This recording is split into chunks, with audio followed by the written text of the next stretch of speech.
Joker here with a new process video. Today I'm going to show you how I made these Slimline Christmas cards using lots of beautiful pattern papers and dies, which are my two favorite products.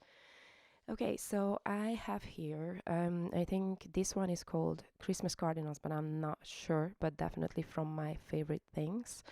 Then the rest of the dies are from Pinkfresh Studio. The one that I showed you is slim stitched rectangle die set.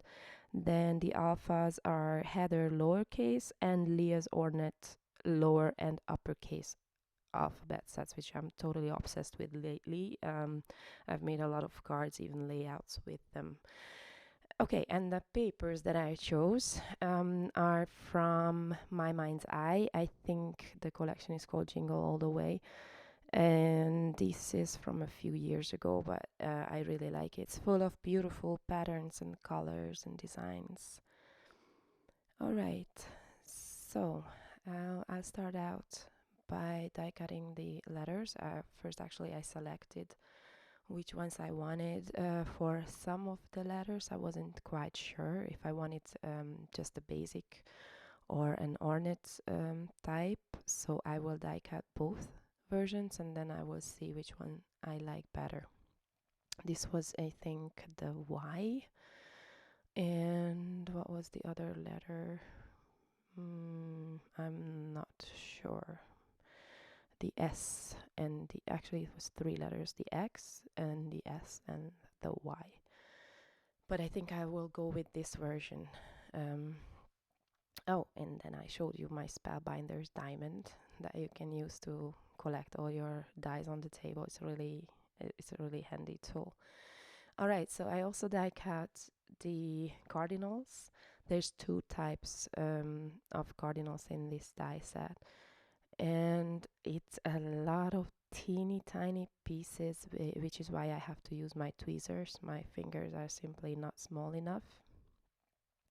But once you put together one, it's actually quite easy and quick the next time. Only the first time it's always, you never know what piece goes where.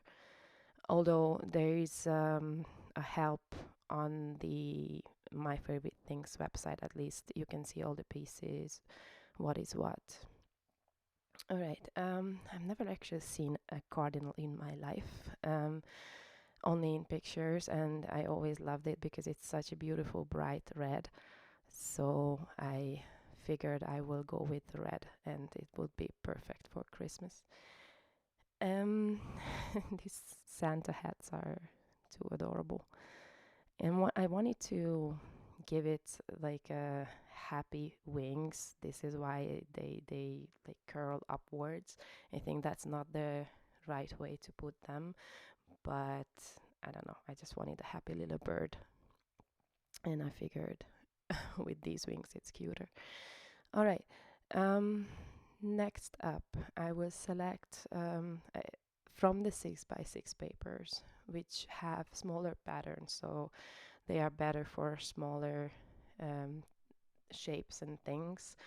So I go through it and will select a different pattern for each of them, maybe not each, but I will select quite a few different papers, and I'll die cut all the letters from pattern paper as well.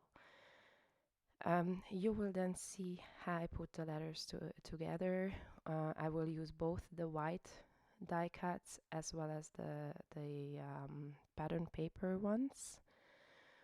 First, I will do the white outlines filled with pattern papers, and then I will also do another set that you will see. So what I normally do, actually there's several ways you can go about filling these letters.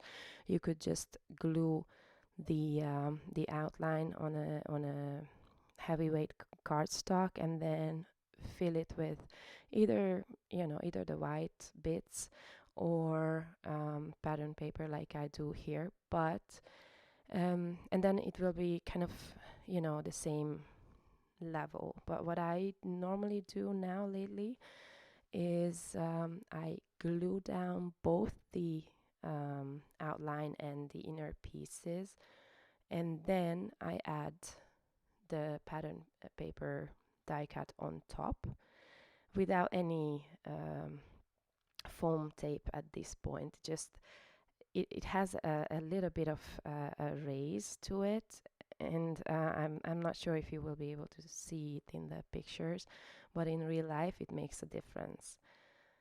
And then I'm also on off to the right, I'm also building the other what I'm gonna use as a sentiment for my other card.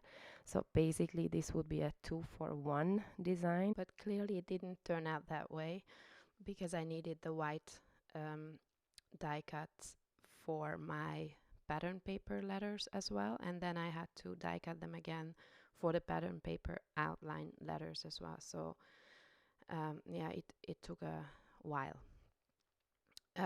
Sorry if my voice now seems different. I'm recording this part weeks after the previous section because I never find the time alone at home. My boys are always around. So now that my boyfriend left to do the groceries, I finally can try and continue. And now I'm not as sick as I was weeks ago. So sorry if you hear this change. All right, so this is where I show you what I normally do. I glue down the letters onto this heavyweight cardstock, and then both the outlines and the inner pieces, and then I'm gonna fussy cut all of them. This is actually the most time consuming part, but I like the end result, so I don't mind doing it. And then I add the pattern paper on top, so it's not the same level as the outline. I really like the look that way. Okay, so here I am going to add some heavyweight cardstock to the back of my birds so they are sturdy, because I actually was planning to add some foam tape to them, which I am not going to end up doing. So here I will check what paper I want to use for the background. I'm going to use these pink fresh dyes that I showed you earlier, and going through my pattern papers and looking which one fits the most. I started out with this green plaid pattern, trying to find a spot where it kind of is symmetric in the end. And you will see later that I don't end up using this one. Somehow this green just was a bit too bright for me in the end. So this is actually even sped up. It's a bit of a painful process to watch, I think, because I just never can decide which one I like most. I really have to try many different versions before I settle, maybe even on the first that I saw.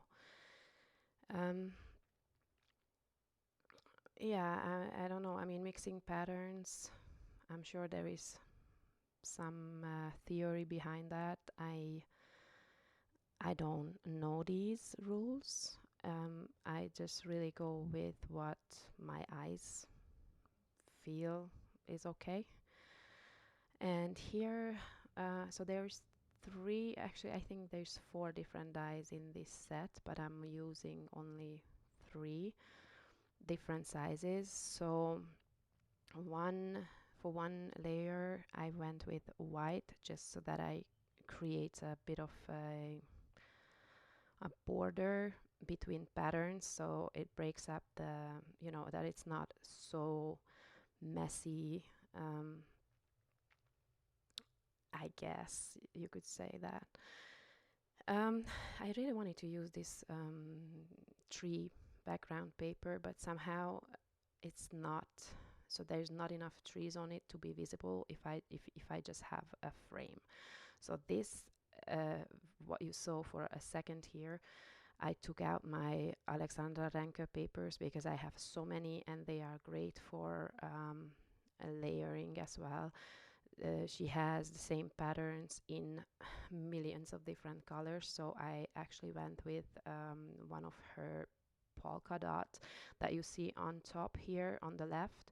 It's a white paper with a blush kind of color polka dots, so I didn't want to use just white. I don't know, I'm not so much into, I mean, I love white, but somehow I always end up using pattern paper, and when it's too much white, I don't know, my it's just not my style, I think.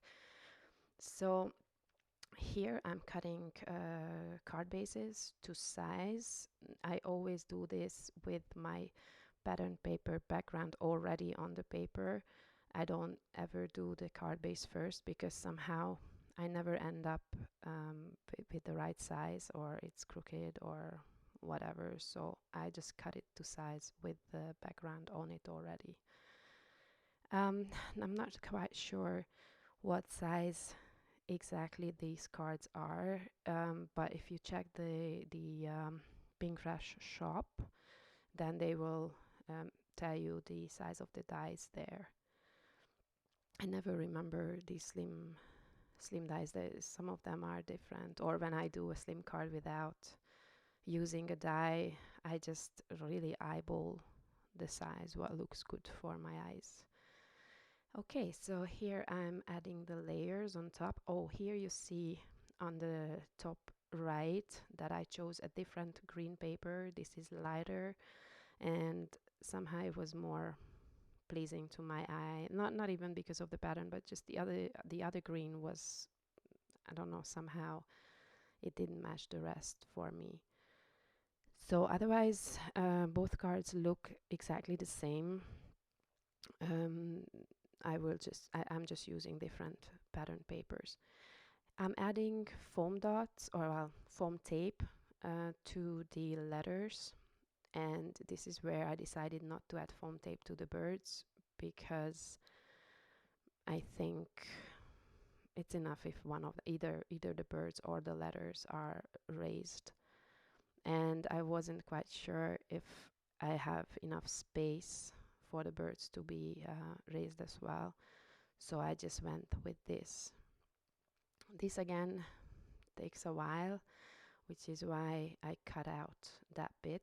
You don't need to watch it. I'm sure you know how to use foam tape. So I'm putting the letters close, very close, to actually overlapping each other so that there is enough space for everything. And I will now add the little birds, and for those I'm just using a liquid glue, and I glue down the birds first so that I know exactly where I can put the branches, and also because I want to put the branch under the little feet, so I had to glue down the bird first. And now both of them are done, almost.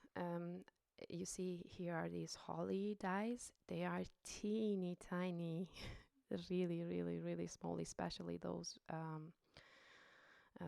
little berries. And I'm going to use pattern paper for these two and die cut quite a few of them.